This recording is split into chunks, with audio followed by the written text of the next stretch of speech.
wasn't expecting this. So I'm an artist, and I understood a lot of the rapper because I've had to manifest things, and I've been very good at manifesting things throughout my entire life. Your words just give me a vocabulary to talk about the things I've been doing naturally for most of my life. It's not that hard to manifest. I know how to do it. I do it very well. That's not my problem. One of the issues that I wanted to ask about, though, is, and I have some confusion about this because I understand living in the moment and being in the moment and finding joy in this moment. I get that. I so get that. And I just get that. That's the answer, right?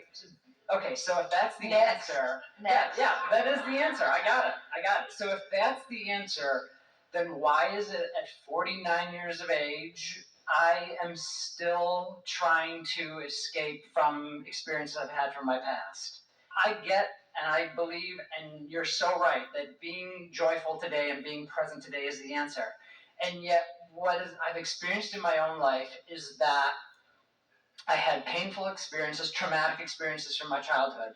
And what my life seems to keep happening to me is that I'll have to recreate the traumatic experience so that the initial pain from the initial experience, which I wasn't able to process at the time because I wasn't conscious enough or whatever, and now it needs to come to the surface. And to the extent that I've been able to do that, and I've been working on this for a long time, to release the energy from these past traumatic experiences. So now that I have to live through it once, now I've got to live through it again. Well, there's a flawed premise in that, and some people believe that, and some are teaching that you have to go back and deal with it and get to the bottom of it. And we say there's no bottom, because when you focus upon it again, you activate what it was again and you bring it forward. So it's like practicing the vibration each time it happens. And you're wanting to say, but I'm not going there deliberately, it's coming up. And the reason it's coming up is because there's still some active vibration about it that still has enough momentum that certain things in your now environment trigger it. If you're really looking around in the world and watching television or reading or even going to movies, there may be something that happens that triggers that vibration within you that reactivates it again. And that's okay. You don't need to go live in a cave and withdraw from life in order to prevent that. But that is why it's happening. There are some vibrations that are still active that become activated by different things that you focus upon. But we're going to give you something here that dovetails into what we've been talking about already here today, that will really give you some release and relief from that. It can free you from that. And it's such a simple equation that it will surprise you. But we want to begin by saying that, or by asking, we want to ask all of you, are there topics in your life, we know there are, but we want you to focus upon them just briefly for a moment, where whenever they come up, it's just plain unsatisfying to you when they come up. Some subjects that you are just dissatisfied about. When Esther thinks about Jerry making his transition to the non-physical, she's just dissatisfied about that. She sugarcoats it as much as she can, and she listens to us talk about all the benefit of it. But the fact of it is, she walks the loop with more satisfaction with Jerry than she walks the loop without Jerry. There's some dissatisfaction that just happens. And so one of the things that you have to do is you have to acknowledge when your moments are moments of satisfaction and when your moments are moments of dissatisfaction. And when there is a moment of dissatisfaction, you got to change the subject. You got to change the subject to a subject that is satisfying. Because you can't take a dissatisfying experience and turn it into a satisfying experience. You just got to change the subject. And if you change the subject enough, it won't be active within you anymore, so it won't come up. May I?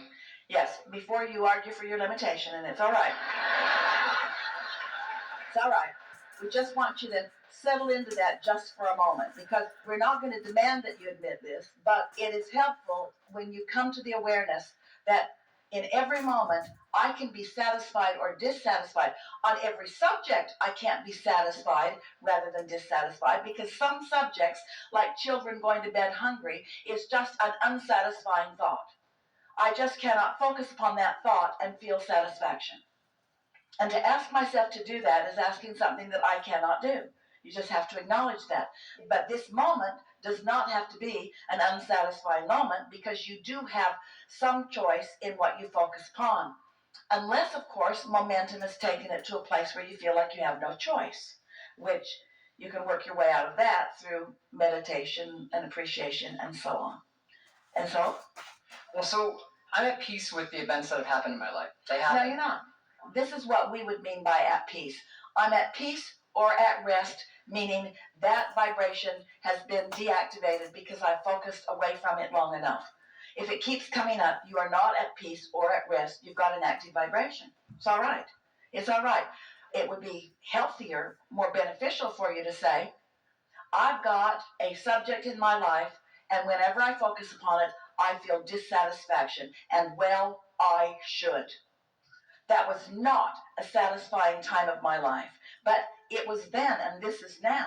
And now I have this that I'm satisfied about, and this, and this, and oh, and that, and that, and that, and that, and that, and that, and that, and that, and that, and that, and that, and that, and that, and that, and that, and that, and that. And that, and that, and that, and that, and that, and that, and that, and that, and that, and that, and that. This is going to take a long time. And that, and that, and that, and that, and that. And with enough of that, day after day, which you will be more prone to with meditation, that old active vibration, there will be not enough time difference, because you have the ability to remember until the day you are no longer in this body things that happened in the first weeks of your experience.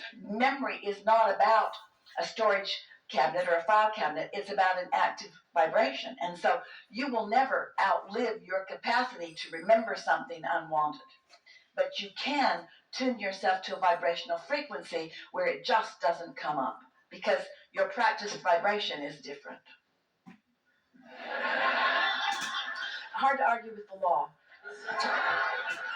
Esther has a friend who sent her the words, I fought the law and the law won. But it's also not a good idea to argue with your life experience, in other words, because you believe what you believe because of the experience that you've had. Well, the problem for me is that the life experiences I've had they're deep. It's in the grooves, right? It's in the cracks. It's in the crevices. I love the saying that Abraham has is, choose a thought that feels good to you when you think it. I love that. That's great. So you just kind of think, well, if I just choose happy thoughts, I'll be happy. But the problem with some of the experiences I've had is that they've made me attuned. I'm not saying made me want, but they made me attuned to something I don't want. Like, it'd be easy if I just knew all the things that would make me happy. But the problem with that is that I tend to go towards things that make me unhappy, thinking they will make me happy. You don't need to know all of the things, just one thing. You know what I'm saying? Like, but my mechanism inside is kind of we know what you're getting at. screwed. What you're getting at is a little screwy. There's a flawed premise there. Let us tell you what you're getting at and why. Because of the nature of your being and your work and the way your mind works, there's a certain benefit in pathos. Knowing what you don't want helps you to know more clearly what you do want. And so part of you is keeping it active, because out of it comes some poignant things that people are relating to in their now experience, and there's an advantage to you and to them in some of that. Consider that the contrast in all things, such as without silence, there couldn't be an appreciation of sound. Without darkness, there couldn't be an appreciation of light. But let's even be more clear. Without silence, you wouldn't know what sound was. Without darkness, you wouldn't know what light is. In other words, it takes both ends of that spectrum in order to focus you into an experience. And so unwanted and wanted go very well together in terms of focusing. But now, as you acknowledge the way this really works, that in unwanted there is wanted, and in wanted there is momentum, and in that momentum now there's a sharper awareness of wanted or unwanted. You just can't get around the fact that you came for joyous experience and that you didn't mean to feel bad. That in this satisfaction there must be some dissatisfaction, but the extremes do not have to be so great. And what happens with a lot of people especially if they are in an environment that they can't control for a good part of their early life, is that they live unwanted and it causes them to want, but then they can't have what they want because they're still living unwanted, which causes them to want more, but they still don't think they can have it because they're still living unwanted. And so there's this feeling of entrapment because my circumstances won't let me be free enough to have what I want. But now, the trap that you're feeling, because the circumstances are no longer there. Now the circumstances are just the circumstances of memory or the circumstances of vibration. And now you do have control. You always did, you just didn't know it. But that control doesn't come easy because the patterns of thought are still there. And that's a good thing because each time you trip on or stumble across another pattern of that thought, now knowing what you now know, you recognize it. Only now you're doing what a lot of people do. Esther put this in her pocket just for you. Now you're doing what a lot of people are doing. You are recognizing the unwanted and beating up on yourself for being there. In other words, that's why we like step 5 so much, where you're going along and you spoke so accurately. Abraham, I'm living a really good life. And I'm a deliberate creator, and I can get what I want, and I don't have a problem with that. And I'm tuned in, tapped in, turned on much of the time. Every bit of that true. But every now and again, I go back into a strong step 1 moment, and then what happens is you beat up on yourself for having that step 1 moment, because it feels like that practiced not being in control. Well, we want to announce to you and to everybody, you're not ever going to control law of attraction. Law of attraction is always going to have its way with you. So if you've got an active vibration, law of attraction is going to make it more and more and more and more and more. Until you finally just come to the place where you say, hey, I lived some stuff that was crap. It was just not right. It was just not right on any level. And we want you to announce to the universe, I will never feel satisfaction when I think about that. That was an unsatisfying experience, and that is not something that I wanted, and that produced this desire, which I like. But that is unsatisfying. That is unsatisfying. I didn't want to live it. I shouldn't have lived it. I don't want to live it again.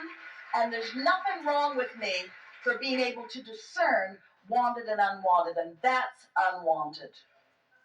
That's unwanted. But now I have choice now, and my choices will get easier and easier and easier as I choose more that is satisfying and more that is satisfying and more that is satisfying. And the thing that is wonderful that you're not ready to receive, almost nobody would be under these conditions, there's going to be a time in your life that that's going to feel more satisfying to you because you'll know that this was produced out of that, and this is so fantastic. This was produced out of that, and this is so fantastic. So much of who I am was produced out of this, and this is so fantastic. But don't try to go back to the specifics of it and cover up an empty gas gauge with a happy face sticker, because when you're out of gas, you're out of gas, and that's all right. That's all right. And later, you can go fill up your tank. Yeah. Helpful?